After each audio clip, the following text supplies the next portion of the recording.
आज का साईं संदेश है, आज का दिन आप लोगों के लिए मंगलमय हो। सारे जहान की खुशियां आपकी जिंदगी में अवश्य आए। और जो बाबा को पुकारते हैं सच्चे हृदय से, बाबा भी उनकी पुकार अवश्य सुने। और बाबा का आशीर्वाद हर भक्त पर ऐसे ही विराजमान रहे। बाबा कह रहे हैं, अपनी जिंदगी को सरलता से जियो। अपनी जिंदगी में कोई भी विपदा परेशानियों को अपने सर पर मत चढ़ने दो। सब कुछ मुझ पर छोड़ दो। यदि मुझ पर छोड़ोगे तो मैं परमपिता आपके सारे कार्य पूरे करूंगा। मैं वो भी यह देख सकता हूँ जो आप लोग नहीं देख सकते। आपकी जिंदगी में यदि कुछ बुरा हो भी गया है, आपके अनुसार नहीं हुआ है, तो आप लोग उस चीज के ऊपर क्यों चिंता करते हैं?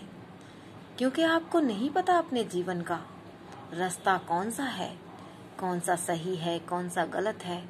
मुझे पता है मेरे बच्चों।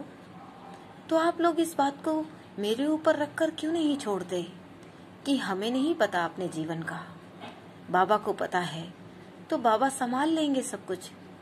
इसलिए किसी के जाने से, किसी के खत्म होने से, किसी को ना पाने से रोने की क्या जरूरत है?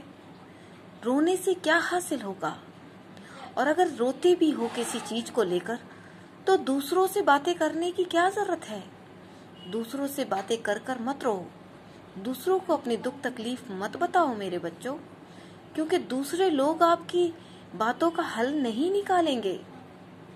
अरे मैं तो ये कहता हूँ, यदि आप किसी भी भगवान को मानते हैं तो 2 आंसू अगर आप भगवान के सामने भी बहा देंगे तो आप देखेंगे कि भगवान का दिल पिघल जाता है, पर किसी भी व्यक्ति का दिल नहीं पिघल सकता किसी दूसरे व्यक्ति को रोते हुए देखकर।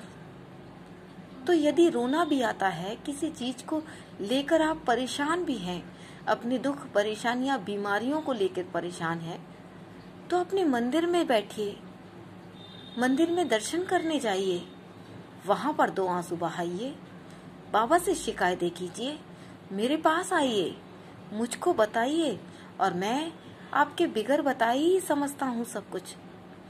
तो मेरे बच्चों, अगर आपके ऊपर कोई दुख तकलीफ आ भी गई है तो वो कितने दिनों तक रहेगी? अरे अपने हृदय को पक्का बनाइए। जिस इंसान के अंदर सब्र नहीं, संतोष नहीं, वो अपने जीवन को कैसे काटेगा?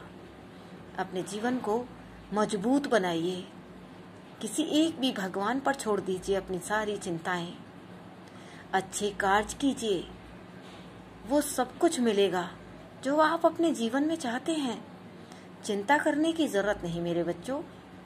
भगवान से नाराज होकर आपको कुछ भी नहीं मिलेगा। इसलिए भगवान से नाराज मत होइए। माता पिता से नाराज होते हैं आप लोग, कुछ मांगते हैं आप लोग, तो माता पिता भी तो नहीं दे पाते ना इतनी जल्दी से। तो भगवान को भी ऐसा ही समझिए। जब तक आपके कार्य, आपके कर्म पूरे नहीं हो जाते, आपको भुगतना ही होता है सब कुछ। और मैं हूँ, इतना नीचे नहीं गिरने दूंगा मैं आपको। कभी भी कोई भी इंसान आपकी मेरे रहते बेइज्जती नहीं कर सकता। मैं हर वक्त आपके साथ रहता हूँ, हर वक्त दूसरों से मैं लड़ने आऊंगा। तू तो चुप रहे, शांत होकर अपनी जिंदगी को व्यतीत कर, अपने जीवन को काट और अपने परिवार पर ध्यान कर। किसी दूसरे व्यक्तियों के पीछे रोने से, गिड़गिड़ाने से, अपनी विपदाएं बताने से कुछ भी हासिल नहीं होता मेरे बच्चों। इसलिए चिंता मत करो, मैं खड़ा हूँ।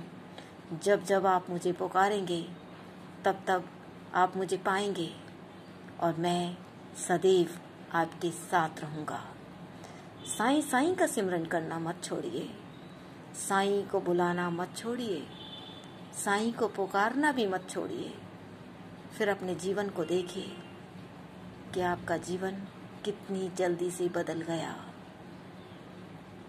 ओम साईं राम, राम राम को पुकारिए। ओम साईं राम।